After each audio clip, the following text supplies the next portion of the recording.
வணக்கம் மாரியப்பன் சார், முதல்ல நான் உங்கள்கிட்ட போகிறது சரியாக இருக்கும்னு நினைக்கிறேன். தற்போது இந்த 32,000 கோடி ரூபாய்க்கு மின்சாரத்தை கொள்முதல் செய்வதற்கு திமுக அரசு நடவடிக்கை, இதற்கு பின்னால் ஏற்படுகிற அந்த கான்சிக்வன்சஸ், விளைவுகள், எந்த மாதிரி பாதிப்பு? நீங்கள் மேனாள் உறுப்பினர் மின் ஒழுங்குமுறை ஆணையம், அதை கொஞ்சம் எங்களுக்கு தெளிவாக சொல்லுங்க ஐயா. அதாவது இப்போ இந்த 32,000 கோடி என்பது வந்து இவங்க வந்து ஒரு ஒப்பந்தம் போட்டிருக்கிறதா இப்போ உங்களுடைய உங்கள் மூலமாக தான் தெரிய வந்திருக்கிறது. இது குறித்து என்னிடம் வந்து எந்த விதமான ஆவணங்களும் கிடையாது. இது போல் 32,000 கோடி இவர்கள் முதலீடு செய்தால் நிச்சயமாக ஏற்கனவே தமிழ்நாடு மின் வாரியம் இன்றைக்கு மிக பலவீனமாக பல்வேறு வகைகளில் செயல்பட முடியாத அளவிற்கு செயல்பட்டு வருகின்றது. இப்படி இவ்வளோ பெரிய தொகையினை மின் வாரியம் இன்றைக்கு பொதுமக்களுடைய வரிபணத்திலிருந்து செலவு செய்தால் நிச்சயமாக இது மின் கட்டணத்தை உயர்த்த வேண்டிய ஒரு நிர்பந்தம் மீண்டும் மீண்டும் ஏற்படும். அதாவது 9/9/2022 என்று தமிழக அரசு 8 ஆண்டுகளுக்கு பிறகு மின் கட்டணத்தை தமிழகம் முழுவதும் அவர்கள் பல மடங்கு உயர்ந்தார்கள். குறிப்பாக சொல்ல வேண்டும் என்று சொன்னால், இன்றைக்கு நிலையான கட்டணம் அதுதான் மிகப்பெரிய அளவில் எங்களுக்கு பாதிப்பு உண்டாகி கொண்டிருக்கின்றது. நடைமுறையிலே ஒவ்வொரு ஆண்டும் இந்த கட்டணத்தை ஜூலை 1ஆம் தேதியிலிருந்து 30/6/22 வரைக்கும் அவர்கள் உயர்த்திக் கொள்வதற்கு ஏற்கனவே தமிழ்நாடு ஒழுங்குமுறை ஆணையம் அனுமதி வழங்கியுள்ள அடிப்படையில் தான் இன்றைக்கு மின் கட்டணம் ஒவ்வொரு ஆண்டும் அதிக அளவில் உயர்ந்து கொண்டிருக்கின்றது. தற்போது கூட பார்த்தீங்கன்னா கடந்த 30/6/2025 தான் ஒழுங்குமுறை ஆணையம் ஒரு அறிக்கையினை அவர்கள் ஒரு ஆணையை வெளியிட்டார்கள்.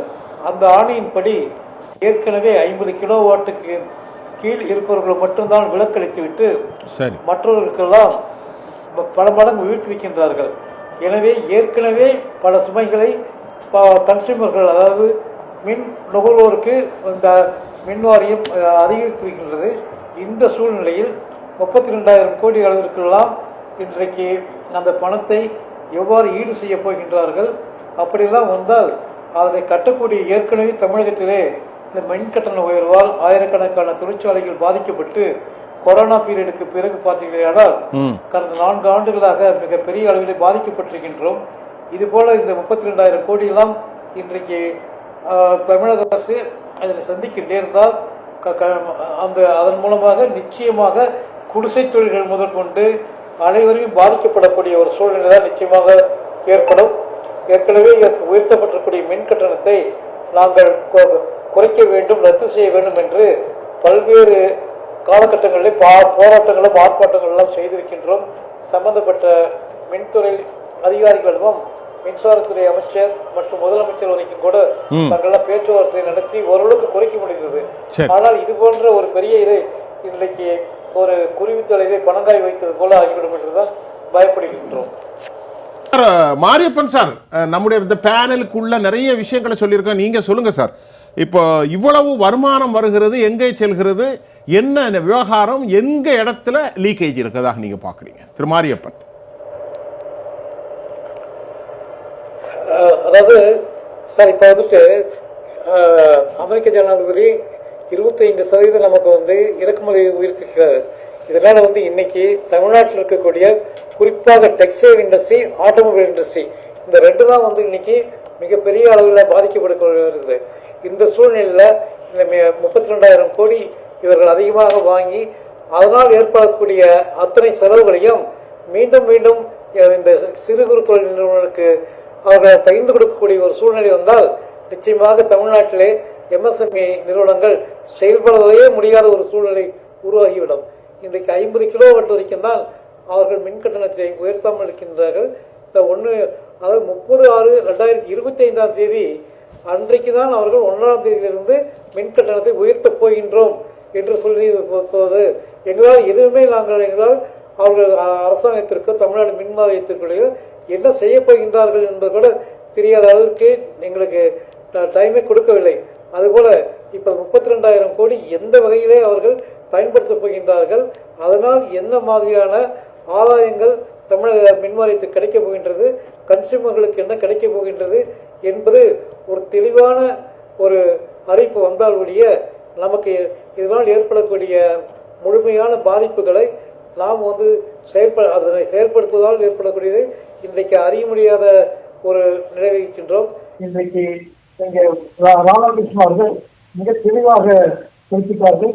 கடந்த 2-3 ஆண்டுகளாக மிகப்பெரிய அளவிலே அந்த அறப்போர் இயக்கம் செயல்பட்டுக் கொண்டிருக்கின்றது. அது நீதிமன்றத்திலே சென்று அவர்கள் அந்த டிரான்ஸ்பார்மர் ஊழலை பற்றி மிக தெளிவாக பலவிதமான ஆதாரங்களுடன் அவர்கள் வழக்கை பதிவு இருக்கின்றார்கள்.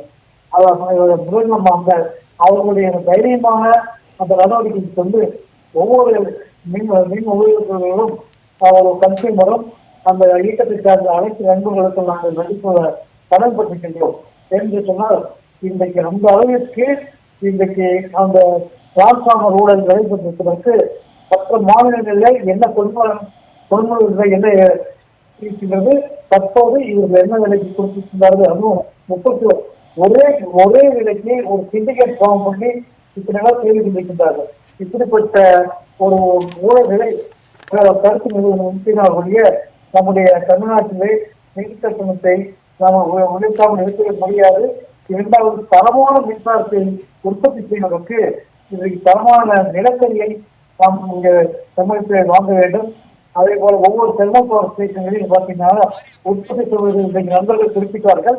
10/1/2022 முதல் மின் கட்டணங்கள் பல மடங்கு உயர்த்தப்பட்ட பிறகு ஆண்டுதோறும் இந்த மின் கட்டணத்தினுடைய வருமானம் பல மடங்கு உயர்ந்திருக்கின்றது.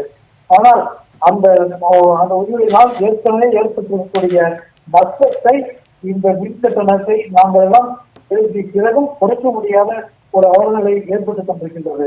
எனவே இதற்கு நாம் இந்த தமிழக அரசு எதற்காக இந்த 32,000 கோடி வாங்க போகின்றார்கள் எல்லாம் தெளிவாக தெளிவுபடுத்த வேண்டும் என்று இந்த நேரத்திலே பதிவு செய்ய கடன்பட்டிருக்கின்றோம். கொரோனா காலத்திற்கு பிறகு தமிழகத்திலே மிகவும் மின்கட்டண உயர்வு பாதிக்கப்பட்டிருக்கின்றது. இப்படிப்பட்ட 32,000 அளவுக்கு வந்தால் நாங்களும் தாங்க முடியாது என்பதை நான் பதிவு செய்ய கடன்பட்டிருக்கின்றேன்.